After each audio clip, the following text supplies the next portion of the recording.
आज आपल्या या ठिकाणी सामाजिक कार्यकर्ते प्रदीप भाऊ राऊते आपल्यासोबत आहेत. आपण त्यांची संवाद साधणार आहोत. सर, काय सांगाल आपण?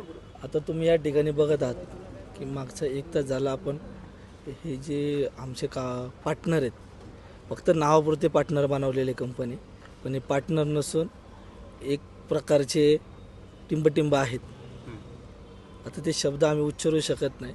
तुम्ही ते यांच्या व्यथा पाहत असतानाच यांना कुठल्याही प्रकारची सुखसुविधा नाही आहे, यांना प्रिकॉशन नाही, सेफ्टीचे किट नाही आहेत. सगळ्यात महत्त्वाचं म्हणजे यांना जो रेट दिला पाहिजे, मागच्या काही काळामध्ये पाहिलं तर यांना विकली 1000, 1200, 1500 रुपये पगार पडायचा.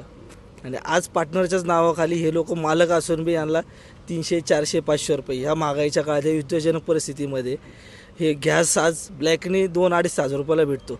त्या काळामध्ये यांनी घर कसं चालवायचं? म्हणजे यांना उपाशी राहण्यासाठी ह्या कंपन्यांचं शोषण चालू आहे कंपन्यांकडनं. आतमध्ये आपली बराच वेळ चर्चा झाली. ह्यामधून तुम्हाला काय पॉझिटिव्ह मिळालेत का? नाही, काही नाही पॉझिटिव्ह मिळालेलं. कंपनी ही त्यांच्या काही अटींवरती ठाम आहे आणि त्याच्यामुळे आमचे जे सहकारी आहेत सगळे पार्टनर, हे यांना पार्टनरना मला तर मी एक शब्द देतो आहे, योद्धा इथे. योद्धा देण्याचं कारण असं आहे की ॲम्ब्युलन्स जेवढ्या वेळेत पोचत नाही तेवढ्या अगोदर ही लोक त्यांच्या जीवावरती बेतणारे रायडिंग करून तिथं पोचतात. त्याच्यामुळे योद्धे आजच्या घडीचे. आणि जनमानसाच्या प्रत्येकाच्या हातातल्या मोबाईलवरून यांना ऑर्डर पडते, त्यामुळे एक जीवनाच्या रोजच्या धावपळीच्या जीवन यांचं माध्यम झालेलं आहे. ह्या योद्ध्यांच्या जर मागण्या पूर्ण नाही झाल्या तर तुमचं पुढचं पाऊल काय असणार?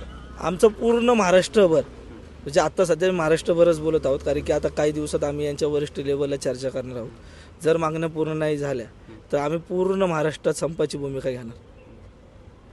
हे होते प्रदीप भाऊ राऊते, युवा कार्यकर्ते. यांनी आज आपल्या या ठिकाणी सोशल मीडियाच्या माध्यमातून सांगितलेलं आहे की जर मागण्या पूर्ण झाल्या नाही तर पूर्ण महाराष्ट्रभर आंदोलन छेडणार आहेत.